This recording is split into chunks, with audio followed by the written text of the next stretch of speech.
And welcome to Growing the Beast for Street Fighter 4? What? Yes. Your eyes do not deceive you. This is really happening. We'll start off with a couple matches I win in the beginning, and we'll talk about a few things.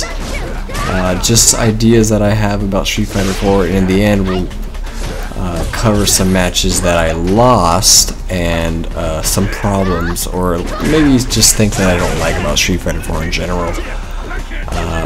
But anyway, we'll have this Chun-Li player that in the beginning you can see is really giving me a lot of trouble. I just don't understand. Well, I should say that in the first round it's especially hard for me, especially online, because it's hard to tell, like, what the really? Just mashing EX bird or lightning legs after like blocking this crashing medium punch is like, you know. So first rounds for me are especially hard, and I use it mostly to gather data, especially in a game that I have no idea what I'm doing, like this one. But I kind of get my grounds back slowly, and you know, like, this person is ranked 68, Chun-Li, but she gets in and like actually hits me and does good pressure, and then she'll run away. It's like, you lose so much ground when you jump away like that, and you give me more chances to either stop your next attack or gain momentum in my favor. So I think that's a mistake that a lot of newer players make. You know, once they start controlling the match or gaining momentum, don't be so easily giving that up. Especially for someone like me, because the more time you give me, the more time I get to get my grounds up, and you know, all the notes that I've been taking on you will you know, just give me more time to make use of them. Another thing that this player also does is after I knock them down, they do the EX spinning bird kick, and I wasn't quite sure in the beginning of this match what would have worked, but I tried neutral jump standing medium punch. This guy just tried to guess when I was going to do a Hadouken, but obviously that didn't work out.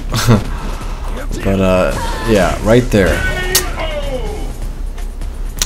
Apparently Ken's just straight up neutral jump, and then coming down with a medium punch beats EX spinning bird. So that was a good little tidbit to take away from that match.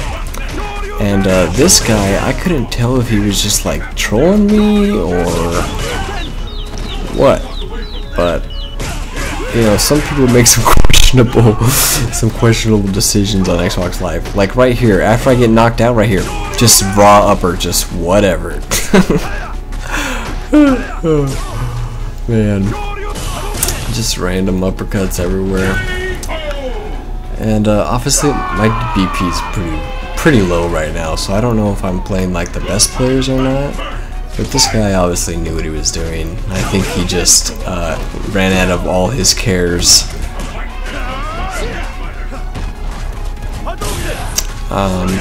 But yeah, I think I'm gonna be sticking with Ken for a while, just because I guess maybe I'm just older, or just, you know, tired of playing crappy characters. But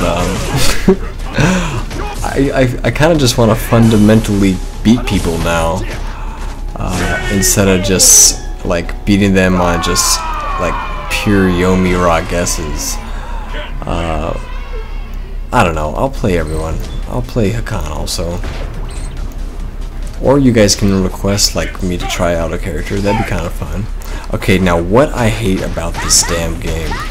Now, this game has, you know, all the elements that a lot of the Street Fighter games have, but one that is, like, I guess one of the areas that really pissed me off about this series is that the Vortex characters are just so like, oh god, that, yikes.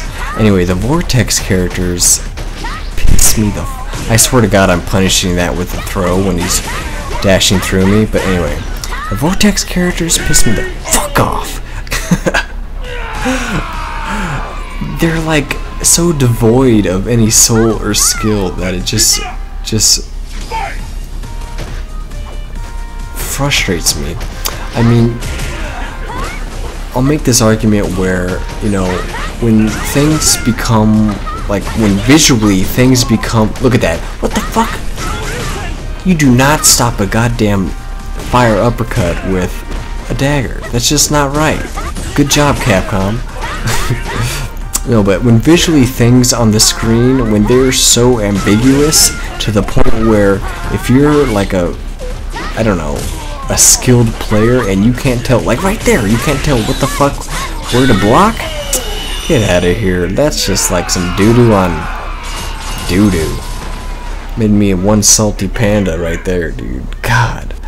But anyway, like, when things get so ambiguous and then like jumping unblockables and like just super vortex garbage, just get out of here with that shit. You know, it's like, yeah, it's sick, it's part of the system, whatever, but it's like, what kind of legitimacy is that, you know, beating someone where they can't even tell which way to block? And it's not like these are noobs getting hit by this. This is, everyone loses to this vortex stuff. And the thing with the vortex stuff, it doesn't matter how good of a Street Fighter player you are. It's about how many times have you been hit by that setup. And that's when the game becomes like a you can only win certain matchups by just playing it and playing it and playing that matchup over and over and over. I just failed on that EX Hadouken. But and that's the aspect I don't like about it. Like the Seth matchup, you gotta play that matchup just to death. Ibuki, you gotta play that matchup to death to understand how these Vortex characters are, like, you know, how to block certain setups that visually are very misleading and they make no sense visually. So you just have to be hit by it 1,000 times before you figure out how to do anything about it. That's my gripe, I guess, with the game. But yeah, Ibuki's, like, you give me a mediocre Ibuki player and I'll probably lose 9 times out of 10. You give me like a good freaking, I don't know, Ryu, I'll probably do 1,000 times better. And it's simply because a lot of the visuals are just doo-doo on the Vortex aspect of it anyway.